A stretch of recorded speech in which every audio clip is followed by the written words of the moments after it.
கரூர்ல வந்தாங்க. காலையில 12 மணிக்கு இந்த ஆள் வருவான்னு காத்து கிடந்தவர்கள் 12 மணிலிருந்து 7 மணி வரைக்கும் பெண்கள், ஆண்கள், குழந்தைகள் கையோடு நிக்கிறான். 12 மணிக்கு வருவார்னு ராஜ்மோகன் சொல்றாரு, 12 மணிக்கு வருவார்னு புஷ்யான்னு சொல்றாரு, 12 மணிக்கு வருவான்னு அனௌன்ஸ்மெண்ட் பண்றான். வந்துருவாருன்னு காத்திருக்கிறான். 8:45 நாமக்கல்னு போட்டு வீட்டிலே ஆட்டிக்கிட்டு 8:45 கிளம்புறான். கிளம்பி போய் அங்க போனா 7 மணிக்கு கரூர் போறான். காலையிலிருந்து தண்ணி இல்லாம, உணவு இல்லாம, கழிவறை போகாம மக்கள் நிக்கிறான். கூட்டத்துல இவன் கூன்னு ஏறி மரத்துல இருந்து ஒரு சின்ன பையன் கீழே விழுறான். கீழே விழுந்த பையன் கை குழந்தையோடு நின்ற ஒரு பொண்ணு மேல விழுறான். ஒருத்தன் சரிகிறான், சீட்டுக்கட்டு போட தொடர்ச்சியா சரிகிறான். இவன் கண்ணும் என்னப்பா, இவன் கண்ணு முன்னாடி 41 பேர் சாகுறான். என் அன்பிற்குரிய மக்களே, பெரம்பூர் மக்களை நான் ஒரே ஒரு கேள்வி கேட்கிறேன். உங்க கண்ணுக்கு முன்னாடி உங்களை பார்க்க வந்த நீங்க ஒரு திருமண வீடு நடத்துறீங்க. அந்த திருமண வீட்டுல உங்க கண்ணுக்கு முன்னாடி உங்க சொந்தக்காரங்க செத்தா நீங்க விட்டுட்டு ஓடுவீங்களா கூட நிற்பீங்களா?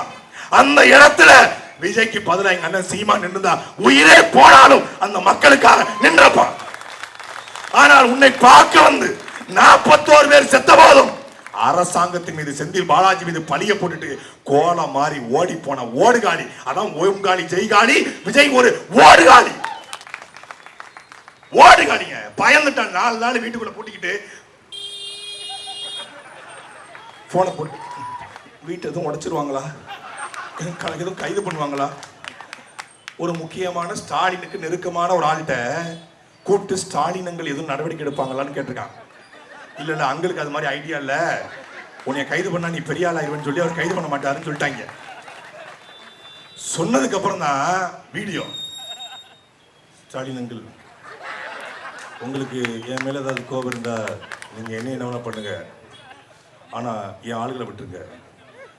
நீங்க என்ன ஏதாவது பண்ணணும்னா நான் ஒண்ணு வீட்டில் இருப்பேன், இல்ல ஆபீஸ்ல இருப்பேன். வீடு எங்க இருக்கு? ஆபீஸுக்கு மேல இருக்கு. ஆபீஸ் எங்க இருக்கு? வீட்டுக்கு கீழே இருக்கு. வீடியோ.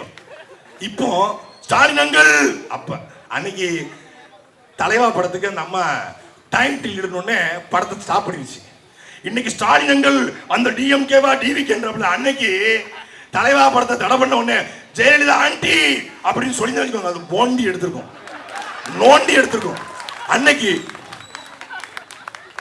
அம்மா உங்க ஆட்சிக்கு நீங்க நல்லாட்சி பண்ணிக்கிட்டு இருக்கீங்க, தலைவா படத்தை யாரோ அன்ஐடென்டிஃபைட் பர்சன்ஸ் வந்து தடை பண்ணிட்டாங்க, நாங்கள் ஹோல் யூனிட்டே ஆடி போயிருக்கோம்மா, எல்லாருக்கும் நல்லது பண்ணுற மாதிரி எங்களுக்கும் பண்ணுங்கம்மா, உங்கள் ஆட்சிக்கு நாங்கள் அணிலா இருப்போம்மா அப்படின்னு கொடநாட்டில் போய் காலையில் 6 மணிலேருந்து மாலை 6 மணி வரைக்கும் காத்து கிடந்து அந்த அம்மா பார்க்காம அப்பனும் மௌனம் எஸ்எஸ்சி ஒரு காத்து கிடந்து 6 மணி வரைக்கும் வந்து அந்த அம்மா வெளியே வந்து காரில் லைட்டாக தான் கண்ணாடி இறக்கிருக்கு.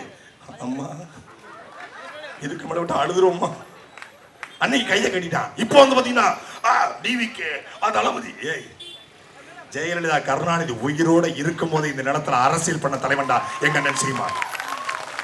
ஜெயலலிதா என்ன அன்னி பெசன்ட் அம்மையாரா, அது ஆங் சான் சூகியா, அன்னை தரசாவா, யாரா ஜெயலலிதா என்று கேட்ட தலைவன் எங்களுடைய அண்ணன் செந்தமிழன் சீமான். கருணாநிதி உயிரோடு இருக்கும் போது எந்த பதவிக்காக ஈழத்திலே மக்களுக்கு துரோகம் செய்தீர்களோ அந்த பதவி கருணாநிதி சாகும் வரை கிடைக்க விட மாட்டேன் என்று சொன்னார் எங்க அண்ணன் சீமான்றார். கருணாநிதிக்கு பேனாசில வைக்கணும்னு சொல்லும் போது சிலைய வச்சா உடப்புன்னு சொன்ன ஒரே தலைவர் எங்க அண்ணன் சீமான்றார். அவன் ஆம்பளை, நீ யாரு பாவாடை கட்ட பையன்.